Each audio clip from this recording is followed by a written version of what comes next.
pada umumnya Pada kami umumnya. tanya-tanya ada dua Ibu, kelapa tua Kuning, dan oh kelapa kelapa muda. muda. Oh ya, itu juga ya. Ya, pada dasarnya sekarang saya mengedukasi ada 3 kelapa. Hmm. Satu namanya kelapa dalam, Hmm. 2 namanya kelapa genja, Oh dan iya, 3 namanya kelapa hibrida. hibrida. Ayo kita jalan-jalan visual ya, mengimajinasi. Kelapa dalam itu biasanya kelapa-kelapa yang ada di perkebunan rakyat, punya kakek nenek, atau ada yang di desa-desa biasanya, atau di dataran tinggi, identik dengan tinggi, kan? Tinggi dan tidak, kalau secara fisik kayak wanita tidak berpinggul, tidak ada bolnya. Nah, kemudian kita datang ke kelapa genja. Kelapa genja itu biasanya yang kita imajinasikan sebagai kelapa yang di hotel. Kelapa kecil, ya, tanaman kelapa hias hias begitu yang ya. digambarkan Pak Hendra. Ada biasanya yang bervariasi warna itu di kelapa genja. Ada kuning, oranye, merah, hijau.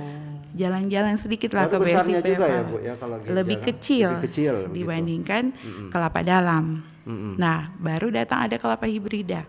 Kelapa hibrida adalah variasi, kita kombinasikan antara kelapa dalam dan genja. kelapa genja. Untuk tujuan produksi biasanya kita main variasi. Untuk kelapa dengan produksi tinggi itu ada di kelapa dalam, tapi kita kesusahan panjat, jadi kita variasi, jadilah kelapa hibrida. Dan itu ada banyak ragam juga. Tapi kalau yang biasa menjadi tanaman-tanaman misalnya diproduksi untuk kopra, itu yang paling dominan dari hibrida atau dalamnya ini?